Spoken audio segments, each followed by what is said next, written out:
You're watching Zoo Tours, the channel that takes you on a virtual field trip to the zoo.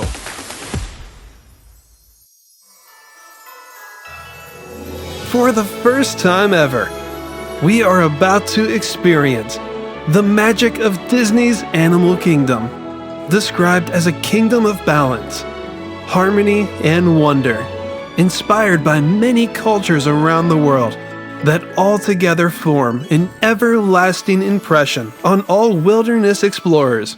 With 580 acres to explore, we could cautiously trudge the royal forest and the Maharaja's temple ruins of Anandapur, stand before the kingdom's heart, and study every detail of the jaw-dropping Tree of Life. Maybe we can share a few laughs with our feathered friends in flight. But as the video's title says, we'll be taking a more peaceful route. The Gorilla Falls opened with the rest of the Animal Kingdom in 1998, and only 3 months later, the name was changed to the Pangani Forest Exploration Trail to show that there's much more than just apes. Ultimately, the name was changed back in 2016, whatever you want to call it. This goes above and beyond any African forest exhibit we've seen before. And as a Disney park, every attraction comes with hidden surprises, unexpected twists, and a well-told story. Now before we throw on our Mickey hats, if you're new, please consider joining the zoo crew by hitting those sub and bell icons so you can be first in line for our tours. I also have to thank Virtual Zoo Tours for allowing us to use additional footage, as did of course my good friend Johnny, and by now you should know how to thank and follow him. And last but not least, I have to give a huge shout out to Jonathan, one of Harambe Wildlife Reserve's passionate guys, for providing every little bit of info in this episode. Now with all of the thank yous taken care of, let's begin.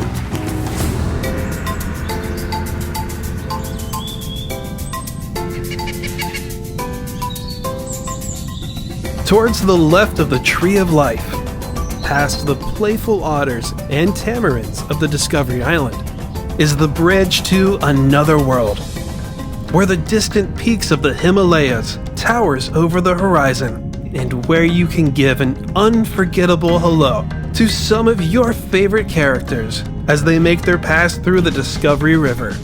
And just like that, we are immediately transported to the port of Harambe, an East African village that was originally a trading post for exotic goods before being colonized by Europe in the 19th century.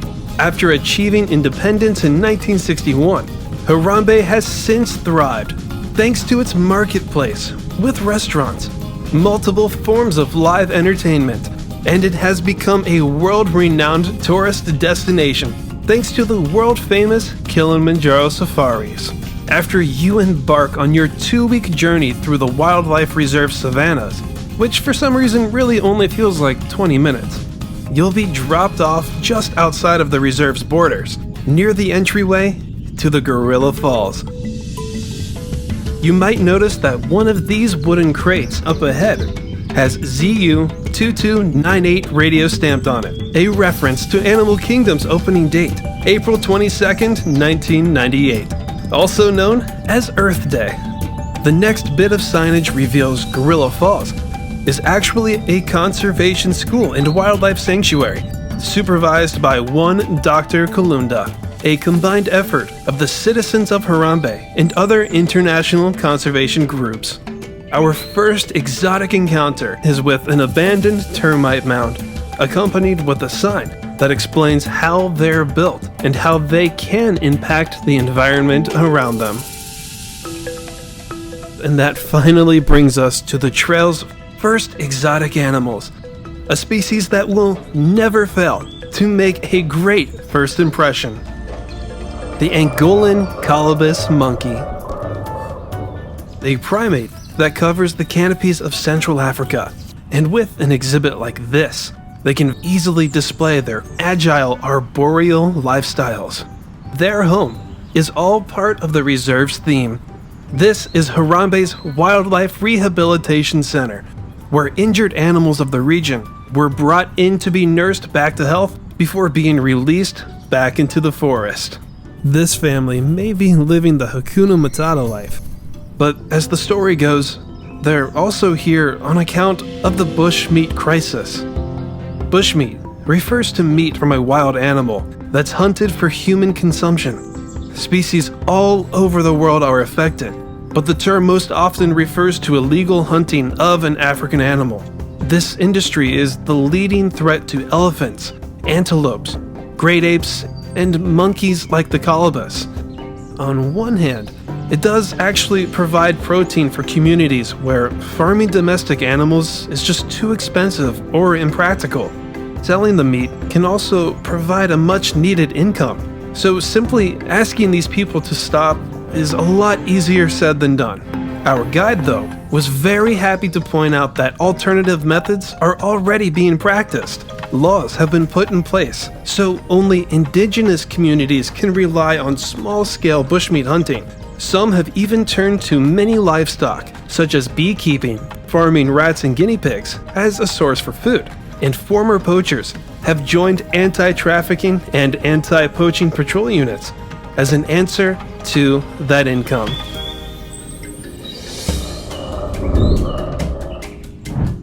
As we trek even further into the forest and approach the Atori forest border, you are warned to look out for buffalo.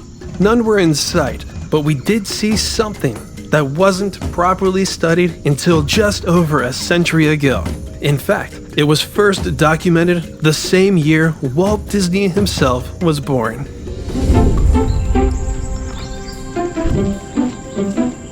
From experience, it's very rare when I don't hear a guest think that there's some kind of zebra, but who can really blame them? The research team wants to end that confusion. To make it known the okapi and the giraffe have a common ancestor, they put together a very well-informative chalkboard and set up a table with an okapi's and a giraffe's skull, so you can compare the two. For something once seen as so rare, I've had the pleasure of running into them a number of times. Even right here at the Animal Kingdom, you can spot more okapis on the Kilimanjaro safaris and on the multi-acre, multi-species Pembe Savannah at the Animal Kingdom Lodge. This okapi was seen by the observation blind that's used by Dr. Kulunda's research students. Careful study of an animal in its natural habitat is the first step to understanding how they survive in the wild, and this information can be shared with experts around the world, ensuring any necessary protection these animals may need. To further go along with this theme, the team even has an interactive board full of information about recent okapi sightings written by Dr. Kulunda and their students, which can be studied at your leisure.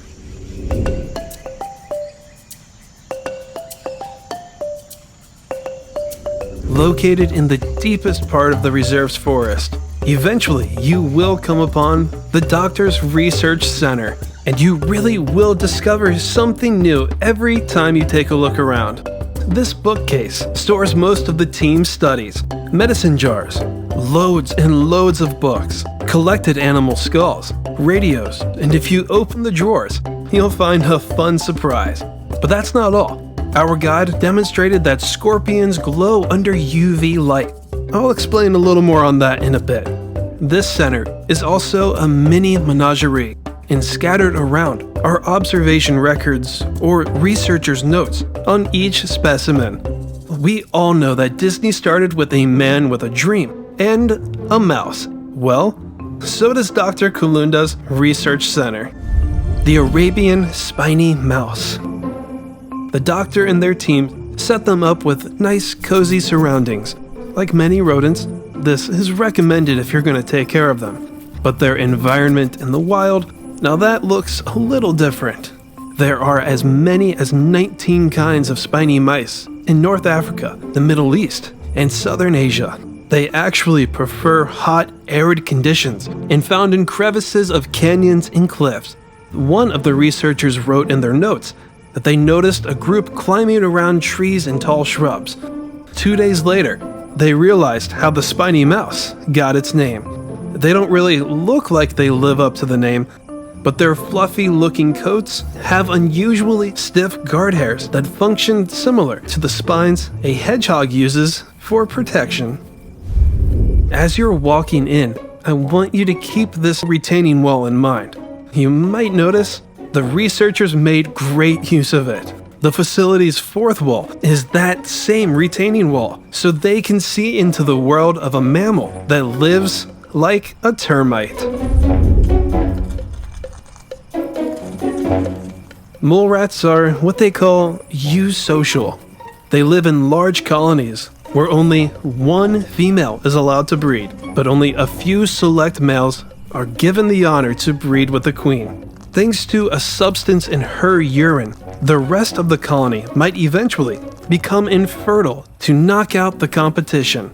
So what are the rest of them supposed to do? Everyone still has a job. Housekeepers will dig new tunnels, repair existing ones, and forage for food. A soldier's job is to stop any kind of pesky intruder, like a snake or even a mole rat stranger, from entering their tunnels. If piling up to block the entrance doesn't work, the soldiers will resort to using their strong and sharp teeth, whatever it takes to protect their queen. Speaking of dealing with danger, you'll never find a pancake tortoise too far away from their rocky home. Instead of hiding in their shell, like a lot of tortoises would, they will sprint as fast as they can and hide in flattened, hard-to-reach spaces in the rock the pancake tortoise was made for. It seems that scientists are still looking for a definitive answer, but some have speculated a scorpion's fluorescence might act as a sunscreen, might help them find mates in the dark, and/or attract prey. But later studies suggest that it may be there to protect this arachnid from parasites. The Kenyan sand boa is native to arid shrublands, savannas, and deserts, any kind of environment with loose soil that also reflects their red and brown scales. They will spend 80% of their lives buried in the ground, hiding from predators and setting up the perfect ambush on their prey. Sort of like the Angolan python.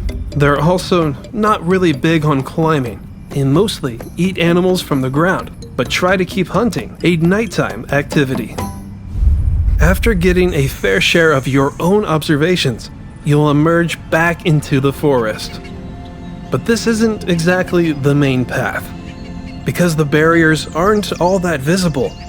It took me a bit to realize that we were enclosed in an aviary, a lush sanctuary for roughly 30 colorful feathered friends. You will not find any physical ID signs, so if you want to know what you're looking at, you can scan this QR code, which opens a PDF with illustrations of most of the birds, because not everything is listed. That's why you have me. Amethyst starlings, one of 15 South African starlings, almost all of which are equally striking in appearance.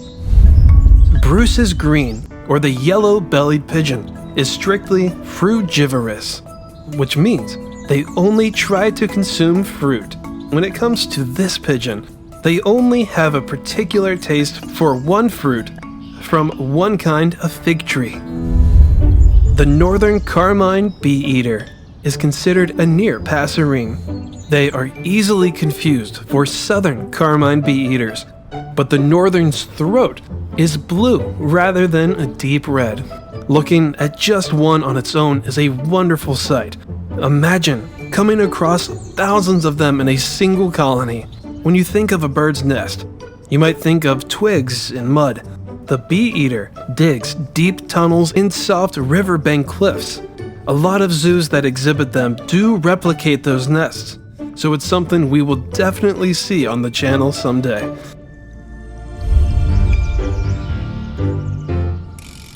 You wouldn't be able to tell just by looking at this particular individual, but jacanas live in a kind of environment that makes them look like they're walking on water. If you look down, you'll find they have very special feet that give them the ultimate advantage to literally living life on the water. They help the jacana balance as they walk along vegetation that floats at the surface. Since this one was a little out of their element, you can see what I mean if you click on that card in the corner. The crested kua is a medium-sized member of the cuckoo family. There are 9 existing kinds of kuas, and all are among the most beautiful birds in the world, so it's really no surprise that they are a staple to African exhibits. While they do belong here just as much as any of the other birds, unlike the aves we've seen so far, all kuas are found in the woods and savannas of Madagascar. The bird that really blew me away, the great blue turaco. They have the looks, but lack the moves. With short, round-shaped wings, their flying is a little more like falling with style. Traveling from tree to tree, they don't always hit their mark. Bad example. To fix this, they have a flexible 4th toe that can face forwards and backwards, giving them a good grip on odd-angled branches and making them expert climbers. Now, speaking of good climbers, oftentimes you might find the green wood hoopoe hanging upside down. Thick, hook-shaped claws allow them to cling to the underside of branches as they closely inspect the bark for insects. Since males and females have different curves to their beaks, the females will tend to stick to small branches, while the males will probe a tree trunk's loose bark and other crevices for larger prey. While we will be moving on, there were even more bright and beautiful aves we spotted on this half of the aviary. This became my favorite spot at the animal kingdom, and that was before I even noticed that there's more. I even caught my amazement on audio. There's more to this? The first half covers the forest. The other side is more aquatic. This beautiful tank shows off the range of colors from African cichlids.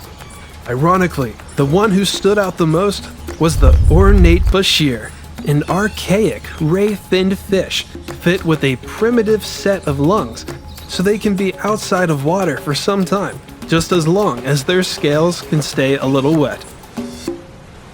The cement footpath turns into a boardwalk and wraps around the edges of a very busy pool, and Jonathan pointed out a few hidden surprises. Just before the cichlids, this rock wall like a gorilla that's facing to the left.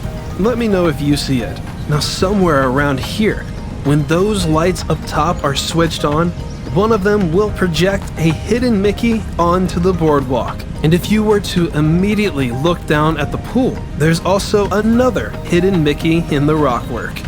Now this is where I got to know a pair of marbled teals, both on the pool side and the forest side. The same goes for the hammerkop. Since they are wading birds, like storks and herons, they forage for food in shallow waters. In a recent episode, we learned that many consider the hammerkop to be the closest living relative to the shoebill. And when you get up close, you can really see that resemblance. The African pygmy goose is actually a duck, the smallest of Africa's waterfowl, and overall, one of the smallest in the world. Although black crakes are on the smaller side as well, they have no problem perching on a warthog or a hippopotamus to help them remove parasites. It was a pleasure to see African spoonbills. I mean, yes, you can find them in a lot of African aviaries, but when you're in Florida, it's really cool to compare them to roseate spoonbills in the Florida wild. This one is showing us how spoonbills hunt. They'll walk or wade through the targeted area and sporadically sway their bills back and forth through the shallows until they hit and snatch up a potential meal. If you were to look up while standing in the middle of this enclosure, you'll notice these nests hanging over your head. They were created by the taffeta golden weaver. With strong claws and very strong bills, they'll make carefully constructed woven nests, and as Johnny is pointing out, usually with strips from a palm leaf. Now notice the nests are suspended rather than being tucked or placed on top of branches. It makes it a lot harder for predators, such as snakes, to make any sort of invasion.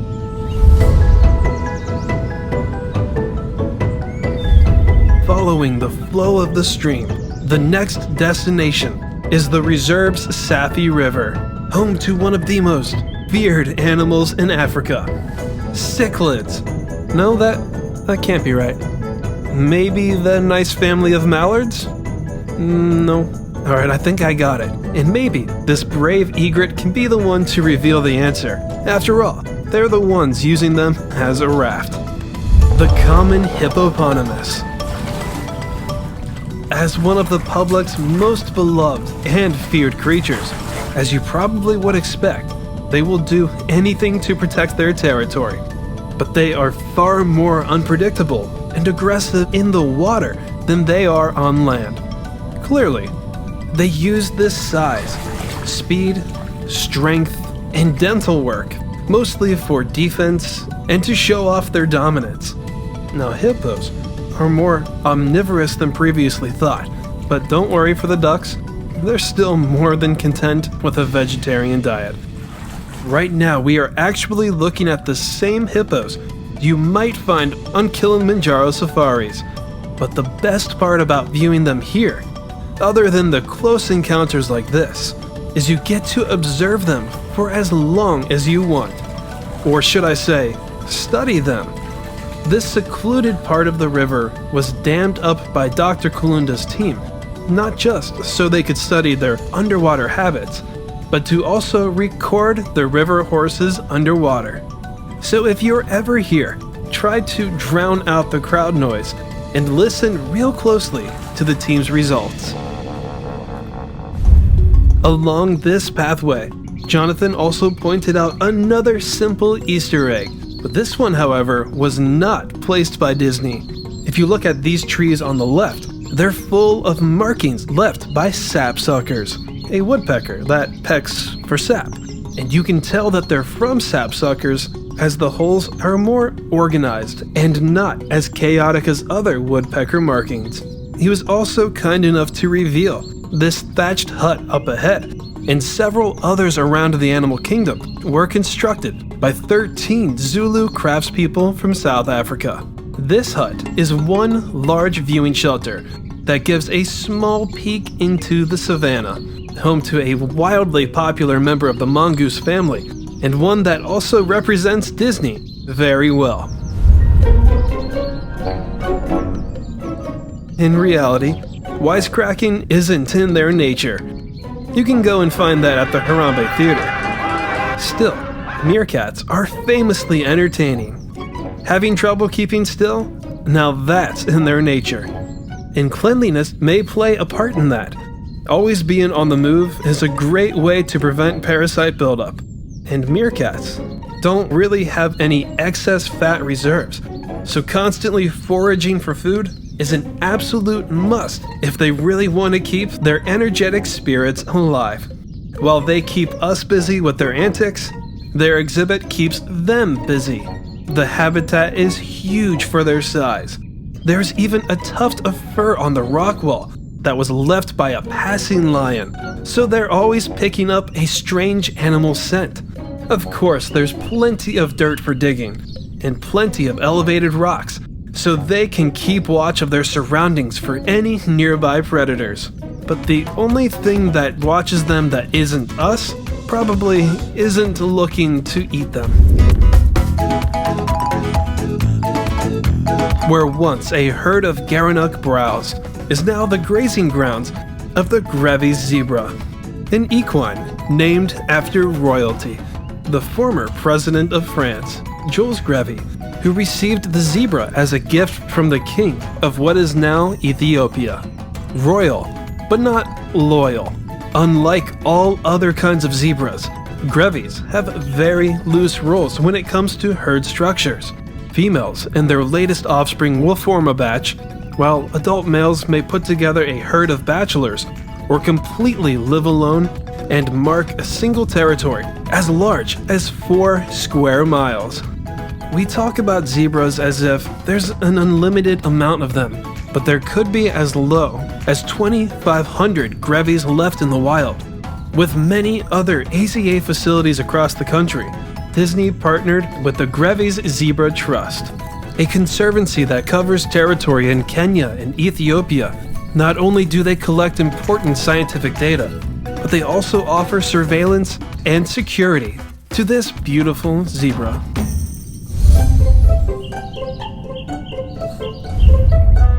Heading uphill and back into the forest, our final tropical gem not only has represented Disney in the past, but they are the face of this entire conservation trail.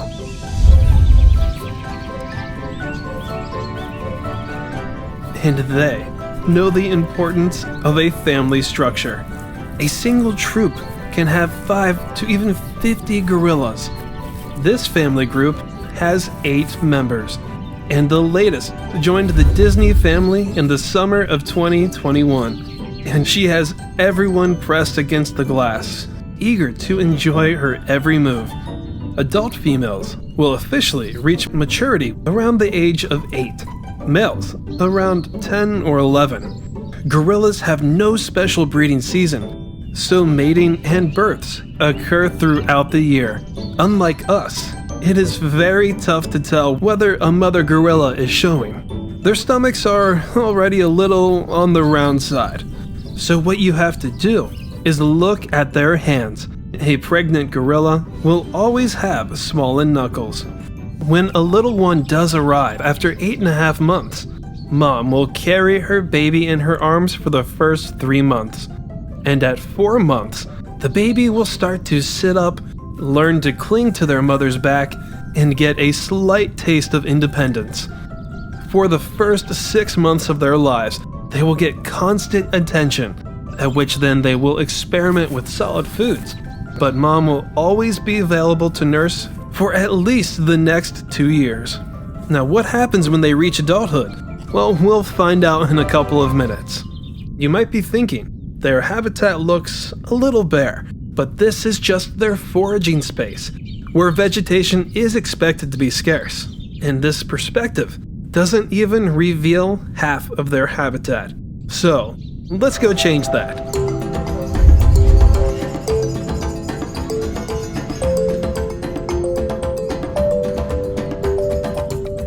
The next view of the Gorilla Research Camp has another hidden secret, but this time on a much larger scale.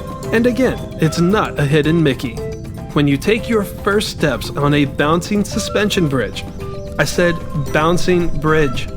Before you look for more apes, you might notice this large rock formation. Well, it was inspired by Aladdin's Jafar.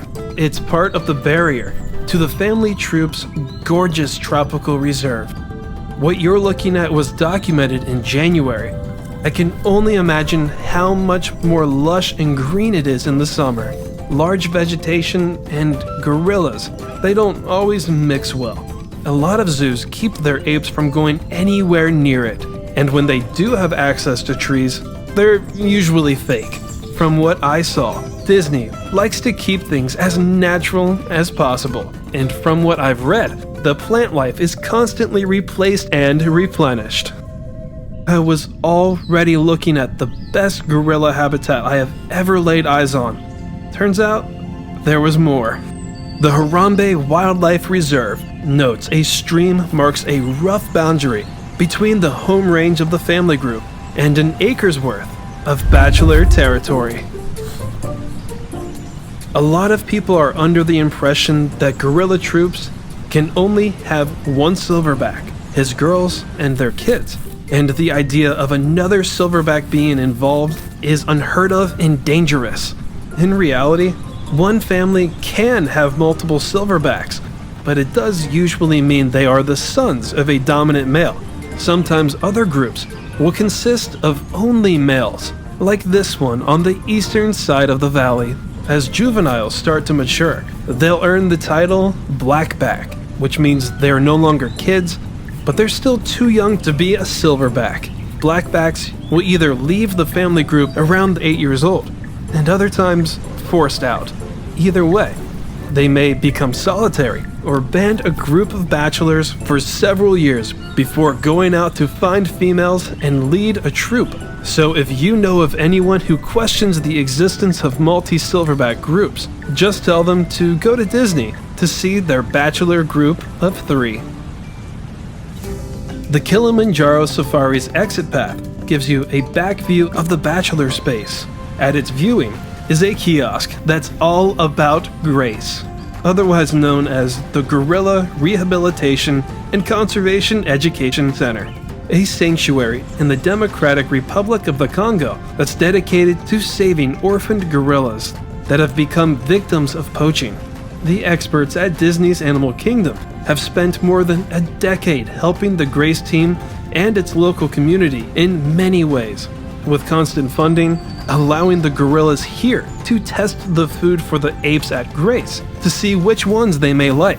And more importantly, with all of this support from Disney, it helps Grace rehabilitate as many orphaned gorillas as they can. On the trail's final turns, Jonathan explained that this map of the wildlife reserve encourages you to look for and identify footprints on the footpath that are scattered around the reserve's grounds. The bamboo fencing up ahead reveals that the bachelor habitat is even larger than it initially shows, and the trail's final hidden secret is the grand exit. Any guesses of what you're looking at? This two-way cave is shaped like a tortoise, and once you emerge from it, the trail technically still continues and concludes with a back view of the same Colobus monkeys that kicked off our adventure. The Gorilla Falls Exploration Trail acts as a fitting sequel to what zoo enthusiasts consider Disney's greatest and most wild attraction. But if you were to ask me, nothing compares to taking your time immersing yourself in a theme and getting to know these endangered gems of the rainforest. Let me know in the comments what you think. Dr. Kulunda, their research students, and the Zoo Tours family would like to thank you for joining us on this African excursion. Please stay tuned for more episodes, and be sure to have a wild, or in this case, a magical day.